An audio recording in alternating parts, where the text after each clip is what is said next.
You're listening to the AFTERBUZZ TV Network, now the largest new media platform on the web, and your #1 source for after-show entertainment. Very good, Dean Johnson.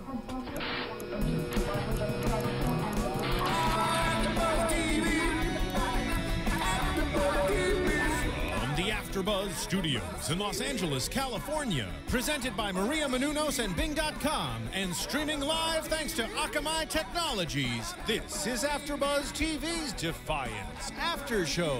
We'll break down tonight's episode and get you all the latest news and gossip. And now, another post-game wrap-up show for your favorite TV show.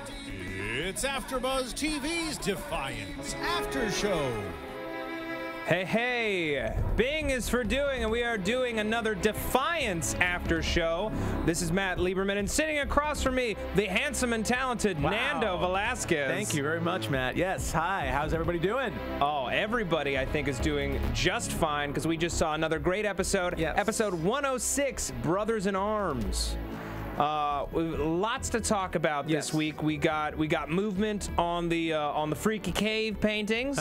Finally. Yes, we saw Mayor Reardon again. We got some Nolan backstory. Yeah.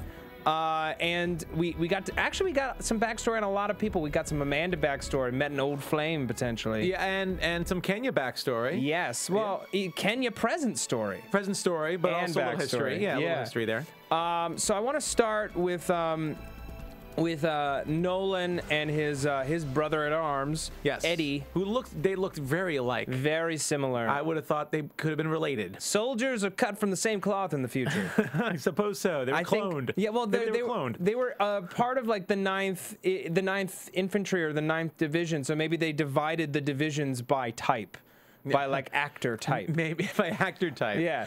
They had a casting notice in the back of the E-Republic newsletter or something. I don't know. The 15th Infantry. Backstage. The 15th Infantry is just all big chubby guys. Hey, I'm in that one. Yeah. I'm all set. I'm all set. I'm totally in the bearded Jew cavalry. There you go. Yes.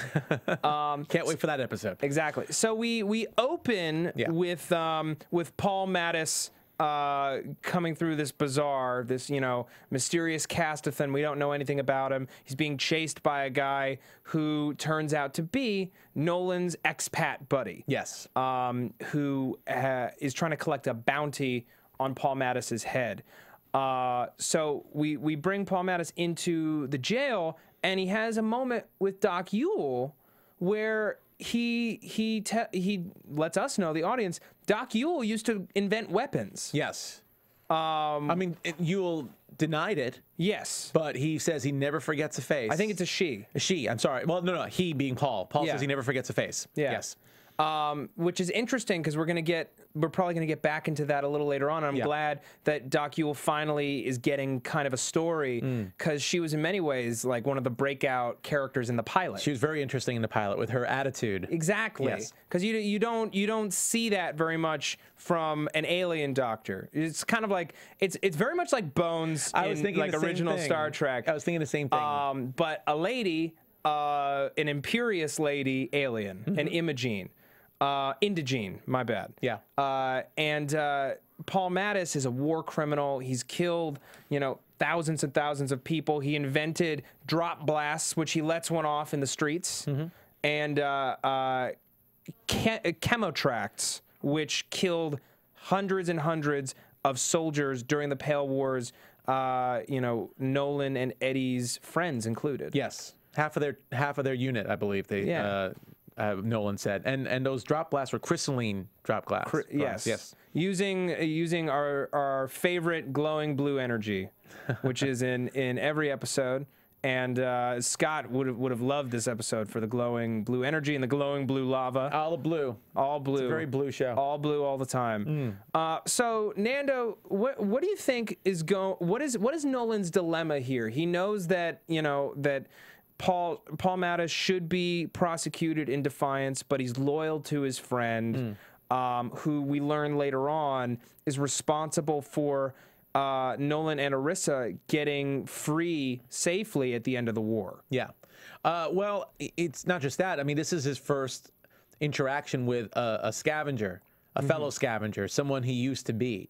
So this is him at odds, not just with a friend, but also his way of life too. I think he sees both sides in this situation. He's obviously trying to create, I guess, a win-win situation for Eddie and for Defiance as well, because he has finally gotten more comfortable in the town. He's finally embraced his title lawkeeper a little bit more. Yeah. But this is obviously a big challenge to him because of his history with Eddie Braddock. Yeah. So I mean, I think it's a really interesting dilemma for him. Again, we had Grant here yesterday. Last week, yesterday. Yeah. It was like It felt like yesterday. He was saying how Nolan's a great lawkeeper. You know, he's the perfect lawkeeper. He's great at cleaning stuff up and then leaving. But yeah, he's a good peacekeeper, not a great lawkeeper. That's what it is. Peacekeeper, and then he gets the hell out of town. But for him to stay, which is interesting that you use the word he's getting comfortable, which you saw in this episode. You know, he and Kenya kind of, they have a thing going. There's a rhythm to it,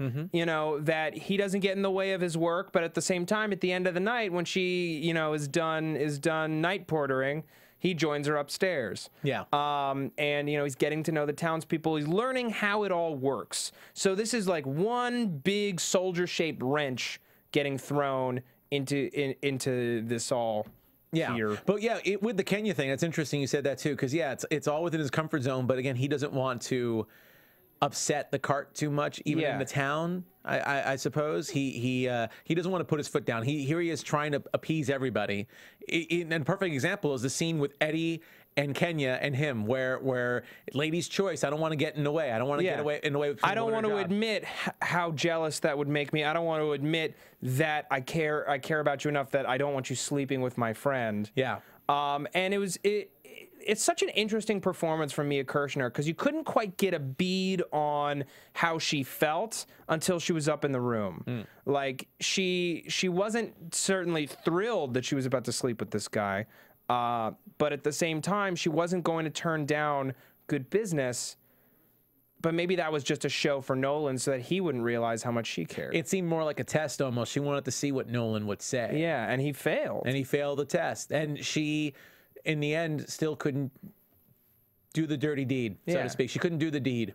But at the same time, it's in this weird gray area where Nolan could view what he did as a progressive thing, where he's not going to get in the way of her work, but it is just a bit ooky, like a bit gross, that he's pimping out his girlfriend. She's pimping herself out, but still. Yeah.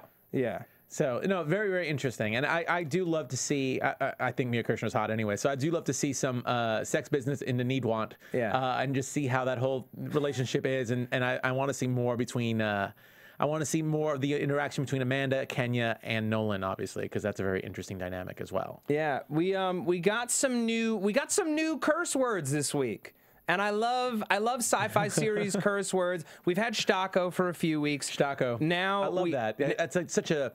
It sounds like an immigrant type of way of saying, like an old European type of way of saying the S word. I think. Yeah. Yeah. Saying poop. Yes. Poop. We got two different words for the F-bomb this week. We got grok, which is more of like the expletive, or like yelling at somebody, grok you, you know, the grokking, versus chup, which I think is more the verb. To chup, you know, too drunk to chup would be the operative phrase at the need want. I love fake curse words, and I'm glad we got more of them. We also learned, so back in the pilot, when we first meet Nolan and Irisa, Nolan has this crystal, this gem, which he dropped into the fallen ark and got the sphere from it. You know, this big cluster of energy. And we learn the origin of that gem, which is he stole it from a guy named Varys in San Francisco, and there's a $250,000 bounty on his head that his old friend Eddie was about to give him up for when Nolan just friggin' capped Paul Mattis, you know, in the middle of the desert. which I think is going to come back, certainly. Now, you've played. I haven't played the game, and but since the game takes place in San Francisco, does that backstory kind of lend itself to the game at all? I am not far enough in the game to comment. Okay. Yeah, as to whether or not there is a Varys, Varys in the game, but if I ever meet him, I'm gonna update. And anyone out there, if you do know for a fact that Varys is in the game, tweet at us. You can Twitter me at Matt Lieberman, MattLieberman, or hit us up on the chat roll at AfterBuzzTV.com.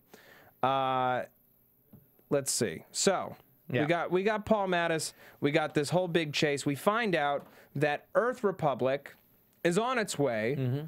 Amanda's excited to leverage this into a win to bring the Maglev into town.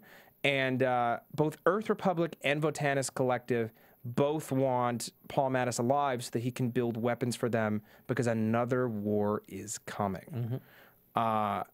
Nando, what are you thinking? It's a shame, man.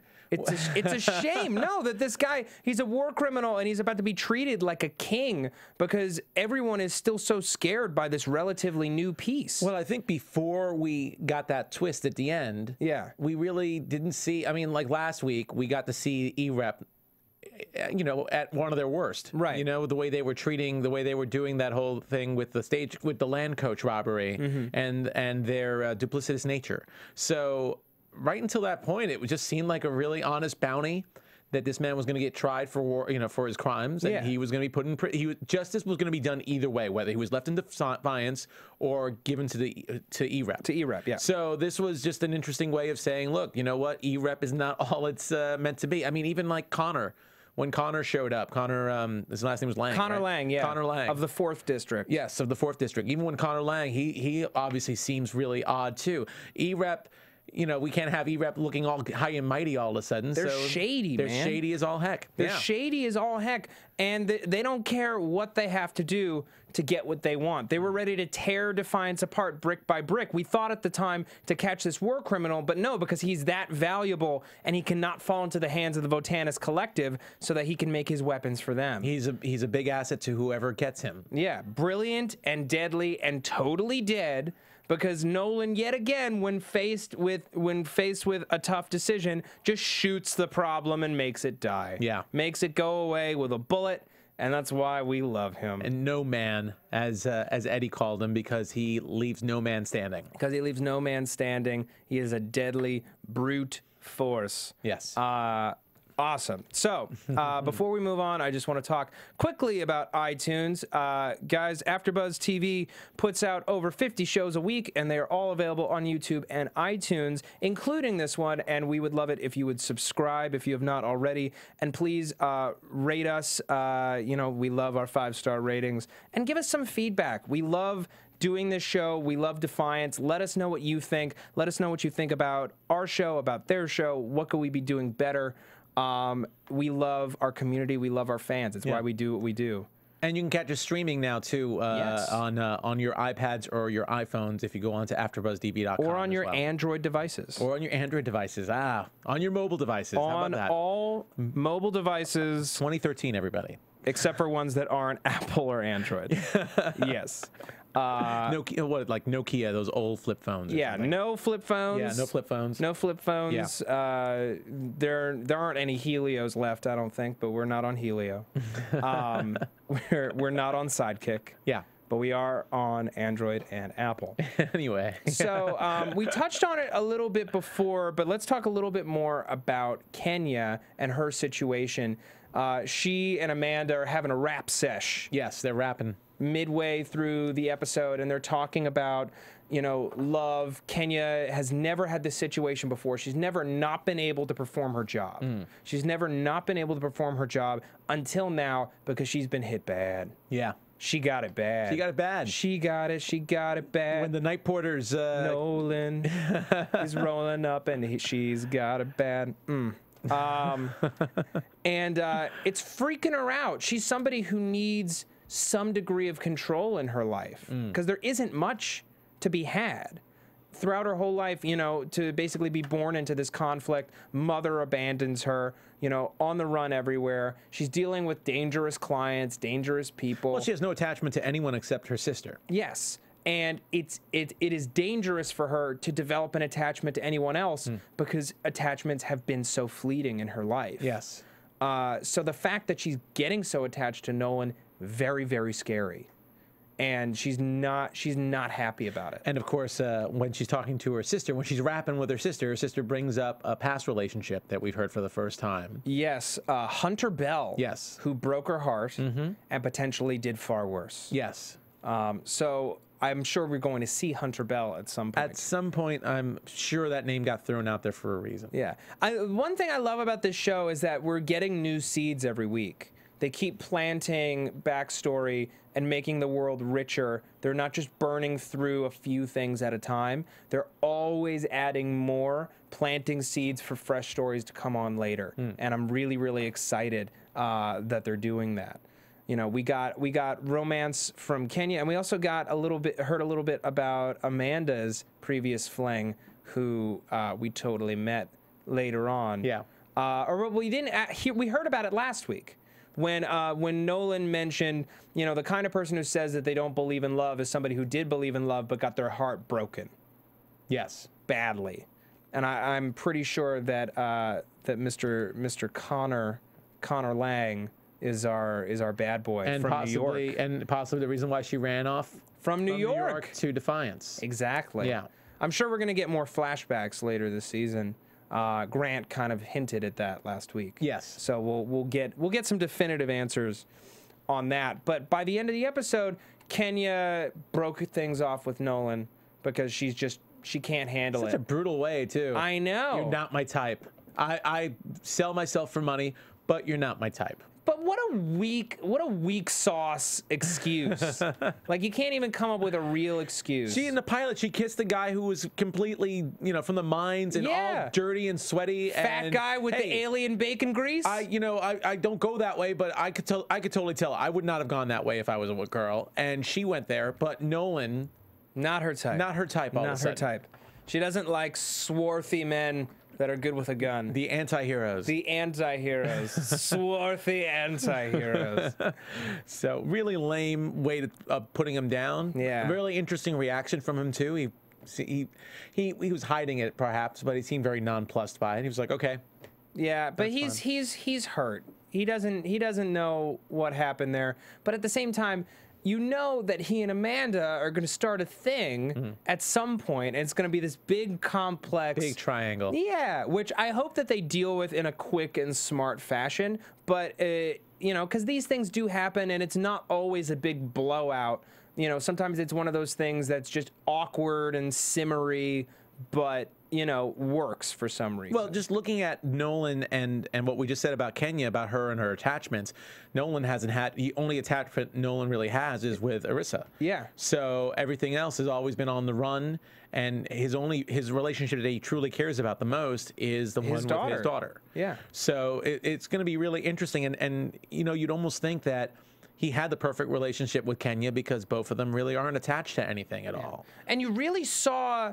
He is capable of these attachments because you saw how intensely he cares about Irisa when he was willing to turn himself over to Varys. Absolutely. Just to make sure that Varys knew that Irisa was dead. Yes. To make sure that she was safe, he was willing to give up his life for her.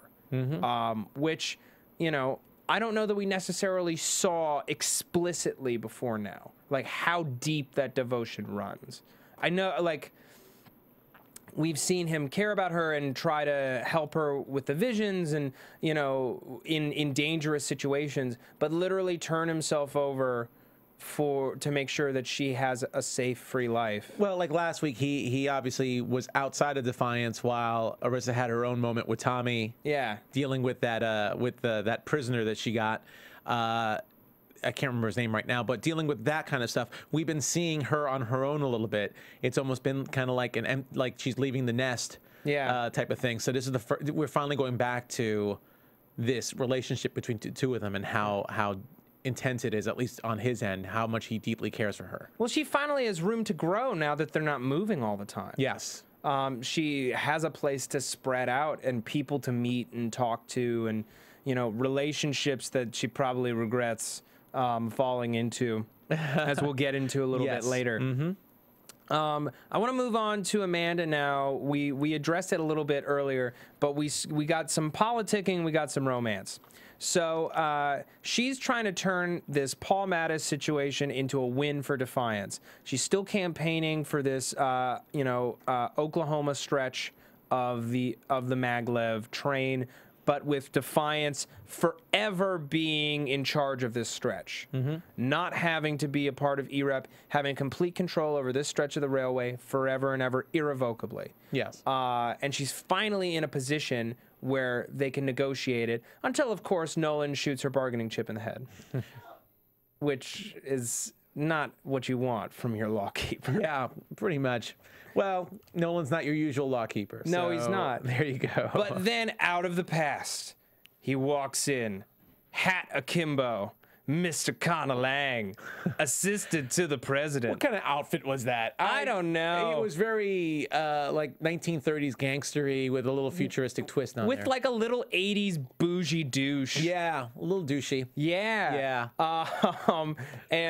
So we get a sense, Amanda's probably met the president before, at least knows who he is. We learn that there is a president of EREP, which is a first. Like, I love getting these little nuggets of outside world and just coming to understand how everything fits together piece by piece. So we know that it's based in New York. Now we know that there is a full government of all of it, and that there is a president at the top who's willing to tear Defiance down brick by brick. Defiance is in such a precarious position with EREP, especially, like, how have they not gotten these shields back online at this point? I don't know. That should have been priority one. It's been forgotten for the most part. I'd vote her out of office. If I was a citizen in Defiance, priority one should be, let's get those shields back up, huh? Maybe? Yeah. Nice big shield wall to protect us from people. It'd be nice if we had a little defense. Little defense in Defiance. Put the D in Defiance for defense in there. Yeah. Right? Yeah. If I was running for mayor of Defiance, I would say Matt Lieberman putting the defense back in Defiance. Yes, there you go. Boom. You got it. I got it on got lock. it all set. Yeah.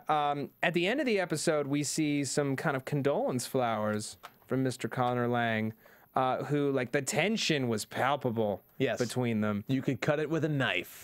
She was happy to see him, even though things, I think, ended badly. She seemed a little, it was a little awkward, a little, actually her voice was kind of like mine right now, trying to think of the right words to say. She was a little shocked, a little surprised. A little quavery. Yes, a little quivering a little bit. Quavery. Yeah. Yes. She was all a quiver at Mr. Connor Lang. 80s future douche from the future. I'm sure we're going to get to see more of him. Absolutely. I haven't looked at IMDb yet. He's but got I'm sure like a weird menace to him, where it's like he's not physically threatening, but you can tell he's backed by big people. Yes. Where it's just a hint of menace. He's like a fairly nice guy, but a paper pusher. You know what? When he, toward the end, when he saw Paul Mattis's body, and he's there with Eddie and Nolan, he just didn't measure up to those two guys. To me, he's like, what the hell? If it wasn't for his backup, he would have been a pushover. He's like, what did you guys do? Come on. This was supposed to be a big win for me. In his little boy voice, exactly. In his little boy voice. He sounded exactly like that, at least in my head. And he will forever and ever and ever. Yeah. Yes. I want to talk. So Daytac gets ambushed. I was wondering, for like the first part of this episode, there's just no Daytac. And then all of a sudden, we were inside the White House. It's like, okay, here we go. My man's back. And he stumbles upon Paul Mattis making food in his kitchen or his dining room. In his living space somewhere. Yeah, some ashkan. Yes. Yes, and tastes just like home. Some Casti food. Which, like, never, ever, ever eat food offered to you by a stranger in your own house. A stranger who is known for making concoctions, who can... Yeah. Even if you didn't know who the stranger was, though. Yes. Like, no. No. bad news, and he had this like electroshock device. Yeah, it was interesting. That he put in the food, and now Daytak is a slave to pain. Well, just as importantly, Paul Mattis walked in there as if he knew him. Yeah. And even claimed that Daytak helped get him out of his cell, right. Which Daytak, of course, denied. No, that the strafing powder, which wound up being Eddie's, a big plot of Eddie's to get him free so that he could take the bounty. Well, yeah, but Eddie didn't give Paul Mattis the strafing powder. Did. Oh, he did? He did. That's why the reveal at the end, when it was revealed that he had strafing powder on him in the coach to the Vegas jail, is significant. I looked at it as if I thought Nolan ended up giving him the strafing powder earlier when he showed it to him, but it's possible. I actually thought that mystery was still unresolved. That's what I was going to bring up. When I saw Nolan pass Eddie that little dime bag, it looked empty to me. Oh, okay. It looked empty to me, and he said to Eddie, he was like, "You're the guy who always used strafing powder back in the day." So to me, that seemed like, okay, this is a signal that was an Eddie move to get Paul Mattis back into play. Got it. So that he could get his hands on it. Then that was a good twist. I must have missed that. So, because I was under the impression that maybe, I was actually under the impression based on that conversation, whether or not Daytak is considered part of the Voltanis collective or not, that there's somebody on Defiance that's repping. I wouldn't be surprised. Voltanis, I wouldn't be surprised if there was somebody secretly repping Voltanis Collective. And maybe that person was the one. And I thought maybe it was even Doc Yule, because that was the only interaction that we really saw Paul Mattis have with any of the regulars that we're used to seeing. And then Doc Yule had that one scene where the guys came a-calling, but then we never got a resolution to her storyline. Never really did. So that's why I was assuming that maybe she was the one who gave the strafe, because a doctor like that might have access to, even though that's more of a military type of weapon, still I could see that's an interesting thought. You know, folks, reach out, let us know on Twitter after the show or right now if you're listening, what you think. Was it Eddie that ended? Was it Eddie? Was it Doc Yule? Who is strafing Defiance with fancy powder? Terrifying, terrifying, terrifying. Terror in Defiance. But it's an interesting, I mean, I would think it's a mystery. I feel like it's still a little bit open-ended. I think that there's more to it than just Eddie trying to get him out, because Eddie made a perfect point. If Eddie got him out, Paul Mattis out, he would have been on the first roller out of town with him. That's a fair point. Yeah. It's a fair point. I do want to talk about the Voltanis Collective while we're on the subject of Daytak. Yeah. Because we know that they're in Brazil. We know that it's a government made up by Votans for Votans. They need a state of their own. But we don't know necessarily what their agenda is in the long term. You know, EREP, I think, to some degree, wants the planet back from the aliens, essentially. This war kind of sprouted up from nowhere. They weren't prepared for it, and now they've accepted that these invaders need a space to live, so that they can end this bloodshed. But the struggle isn't over. The Votans, you know, they want. Do they want to be left in peace, or do they want the whole planet? We haven't seen enough of them to really understand exactly what it is they want. Yeah. I think Grant last week said it was great. He said it, you know, really good terms. He said they were both two superpowers, and I think he actually compared it to the U.S. and Russia back in the 80s. I believe he did compare that, make that comparison. So that's the way I'm looking at it. One thing we did forget to bring up about Eddie that I thought was really, really interesting, and even though Eddie is not part of the EREP, he's not part of the Earth Republic, he still seems to have an attitude that's similar to that. He's willing to give. He's willing to give, you know, Paul Mattis to them to possibly start or continue a war, is his derogatory terms toward the Voltans. Yeah, he is very anti-Votan. Very racist. Yes, he calls them haints, which is a bad word. Haints for the Castithans, right? No, haint is just for an alien in general. It's just a derogatory word for a Votan. But the Irathians, he kept saying Irafs. I feel like that's a derogatory. Irats, Casties. I feel like, well, Casti, Paul Mattis used that term too, so Casti's not really that derogatory. But the the Arathians also say Iraths, and Nolan says Iraths. Oh, really? Okay. Taint is really the bad word. I feel, though, that and whenever he was referring to an alien, it was prejudiced. It was very prejudiced. It was very negative. Exactly. Yeah. So, and I feel that E-Rep, in a way, E-Rep might be similar to that as well. Yeah, E-Rep is all humans. They're shady. They want the planet back from the aliens. Something's going to come to a head, and we know that they've got some kind of plot cooking. Yeah. Yeah, but they're not above taking a war criminal that is an alien and giving him all the money in the world to develop weapons to kill the rest of his brothers and sisters. I'm not a history buff like Grant. If Grant was here, I'm sure he would quote. I'm sure there was some precedent in history with wars where people were selling their services to the highest bidder in other wars. In the Cold War. Yeah. In the Cold War, absolutely. When people were defecting from the USSR, or even probably some Americans defecting to the USSR, if the money was right and they could get them out safely. Yeah. Absolutely, there is a precedent. Yeah. I would like to talk about Irisa before we get into the Macaulays in the caves and Mayor Reardon and so on. Just real quick, we saw her kind of turn down Tommy, who's getting frustrated. After that hot and steamy sex scene last week, all of a sudden she's back to being just very blunt and very... Just kind of frozen, very staring stiff at the world, little feral child. Absolutely. Yeah. Poor Tommy. Poor Tommy. He finally made his own connection. Tommy Blue Balls LaSalle. Yeah, he thought he made his connection, but it's still like, that's dicey. Sleeping with the girl you work with. Yeah.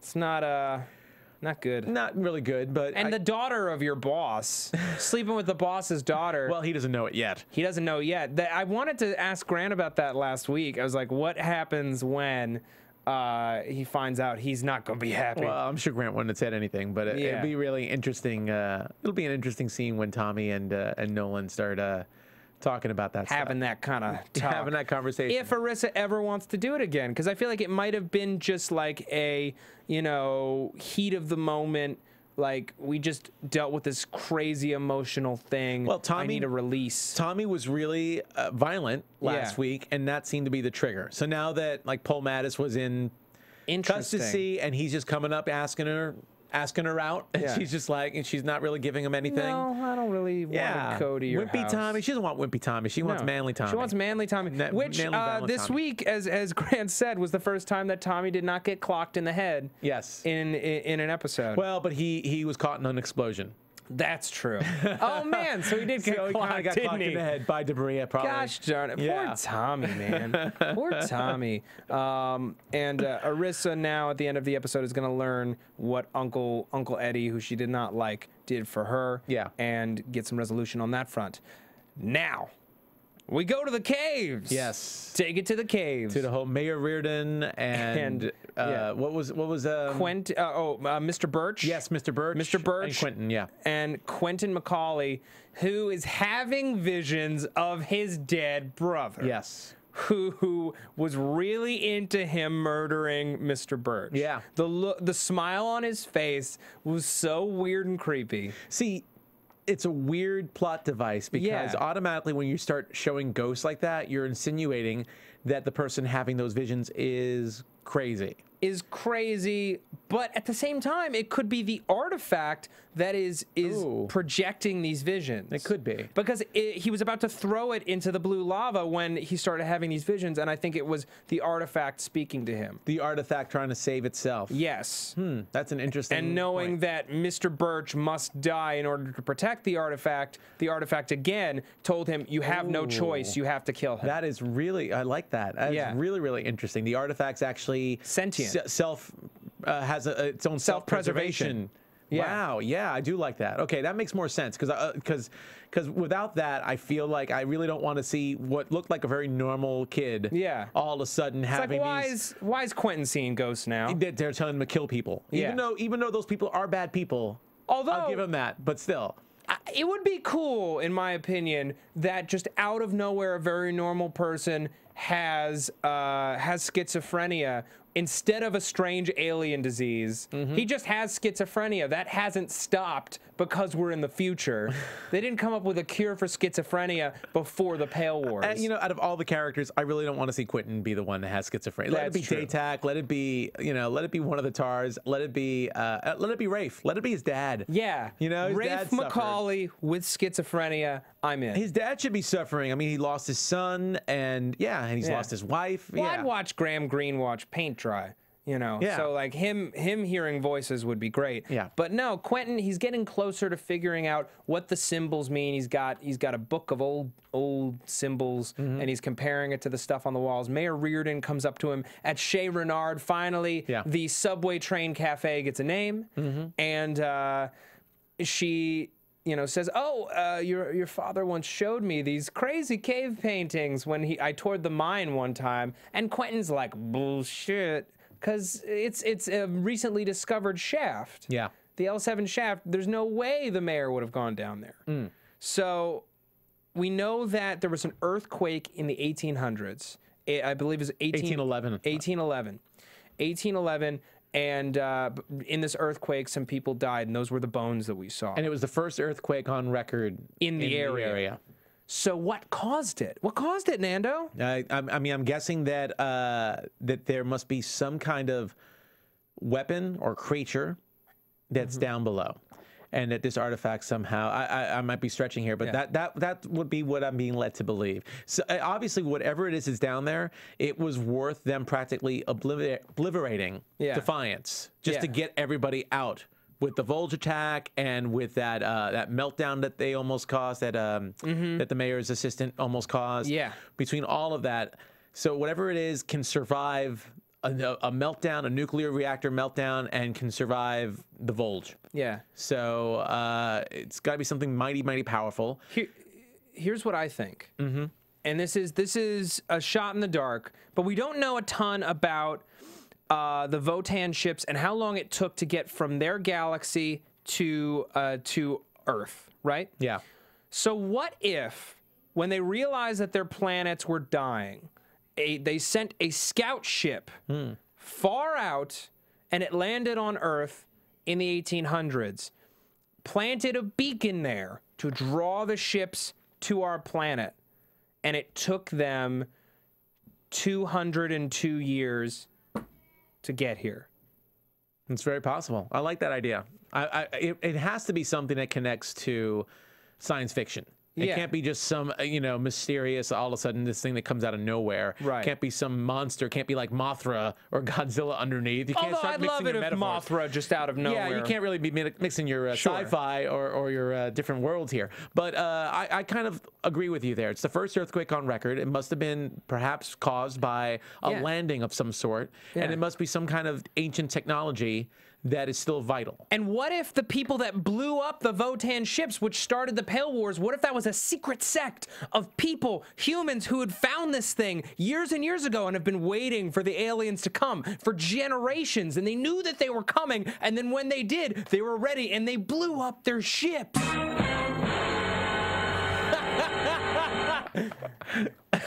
Thank you, Steve. Steve, our engineer, got caught up in the moment with me and gave me a proper ending to my train of thought.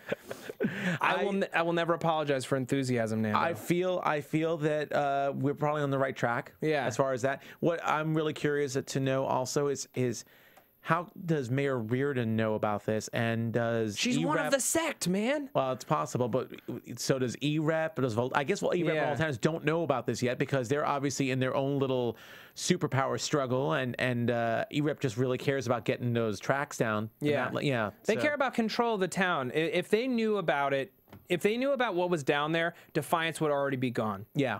They would have leveled it. They probably would have leveled it like the Volge tried to. Yes. Yeah. Exactly. And whoever these people are that Mayor Reardon works with, you know, they have to have some connections to the Votans. It can't just be humans on some level, or they have to be because how did they get the Volge on board? Do you know what I mean? Like the Volge, I don't think they were already on their way to Defiance. They said the shields will be down, take this city. Yeah. So they must have. They don't seem to be the kind of aliens that you just call up on the phone and say, "Hey, you want to do something fun? You want to Exactly. You want to destroy a town? I'm just going to lower the shields and just come on, come on over whenever you feel like it." No, there was an arrangement made. Yeah. Which means that either there are Votans in their little group, or at the very least that they are very good at planning or just dealing with alien races. Which is interesting because the Vols just don't seem like the kind of race that you could even have a parlay with to even say this town will be available. They must have sent a message. I don't know. It'd be interesting. Yeah, very, very interesting. Very interesting. All right, I think it's time that we get into speculation about next week's episode. What's another word for that? Oh, there we go. And now, your AfterBuzz TV predictions. Predictions would be the word for it, Nando. Yes, predictions. That would be a good one. So let's see. So it'd be my turn to do that. I'm not sure. I know we saw some clips, and Defiance is not returning for another 2 weeks. So I predict there'll be no show next week. Why? I know. Well, it's something called Memorial Day here in the U.S. And sometimes the networks honor it. Fine. By not putting on new shows. Or by putting on a Defiance marathon, which is what they're doing. Well, they're doing for Saturday. Yeah, they're doing that for Saturday. Not even for that Monday. Not even for Monday. Not even. We'll just TiVo it and then watch it on Monday. Fine. Well, I mean, what we saw at least, it seems like Daytak's going to be, that's the one thing I really want to see as a result of what happened a couple of weeks ago with Daytak finally being a part of the council. Yeah. It seems like he's going to be going for more power right now. Yes. He's running for mayor. Yeah, he's running for mayor against Amanda. Fantastic. And I think that's going to be really, really interesting to see. I predict that this vision thing with Quentin, as much as I'm not really digging it too much, but I do like the self-preservation artifact, that it's going to take center stage as well. Yeah. It's going to be a lot more visions coming up. Lots more creepy Luke visions. Maybe a therapy sessions in order for poor Quentin. I don't know. That's my prediction. Okay. I'm really excited about Daytak running for office against Amanda. I feel like Amanda would need to make one more just grievous mistake for Daytak to even have a shot at the title. Do you know what I mean? Yeah, no, I think she's going to have to do some damage control. So that implies that there's some damage that's going to be done. Yeah. And it can't just be, you hired this big dumb idiot to be our lawkeeper and he keeps shooting people. that can't be enough. But I'm excited for that. We saw Stama betrays him at some point. Yeah. Or at least he accuses him of accuses her of betrayal. We're gonna get our wedding that we were promised of Alektar and Christy McCauley. Yes. We're gonna get more Kenya romance. I can't wait to see what's happening. Yeah, with this artifact, I want to know. The artifact Nando seems to be the big. Yeah, that seems to be the big question right now, and I'm really glad that it's starting to take presence again. But I can't imagine we're gonna get significant movement on it other than knowing what it is by the end of the season. I think in the last episode we learn what the artifact is, not even the overall mythology, because we're still dealing with so much stuff with Erep. Not even Votanus. Well, I feel like they want. I feel like there will be a resolution to this artifact thing. Yeah. Maybe we won't get to it, but there'll be a lot of these questions will be answered because I do think the Erep Votanus thing is something that's lurking in the background and will probably take more precedent in a season 2 or season 3. Yeah. So we need to have some resolution. That would probably be the big arc that would end season 1, I think, would be to discover at least what's underneath, whether or not they can use it or not. Yeah. But at least find out exactly what is that artifact a part of. Yes. And all those signals, all those symbols. Exactly. Yeah. Too cool. All right. Nando Velasquez, let the people know where they can find you. The people should know that they could find me at on the Twitter at Nandovel, Nandovel, and I also do a couple of shows here. I do Hannibal, although I haven't been on the past couple of weeks, but I'll start doing that. And Bates Motel wraps up this week. So great. Yeah. And you can find me on Twitter at Matt Lieberman. That's MattLieberman. You can also find me here on AfterBuzz TV on the Doctor Who After Show and the Mad Men After Show. Doctor Who wrapping up tomorrow, unfortunately, after a killer season. But we will be back in November. And if you like sketch comedy, you can find some video sketches that I've been involved with at VLYTV.com for the group Viewers Like You. Thank you guys so much for listening and or watching, and we will see you in 2 weeks. From Bing.com, executive producers Maria Menounos, Kevin Undergaro, Phil Svitek, and the entire AfterBuzz TV staff, we would like to thank you for listening to the AfterBuzz TV network.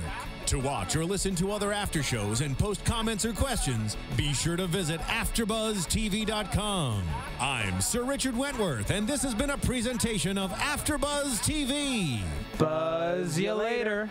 The views expressed herein are those of the hosts only and do not necessarily reflect the views of AfterBuzz TV or its owners or principals.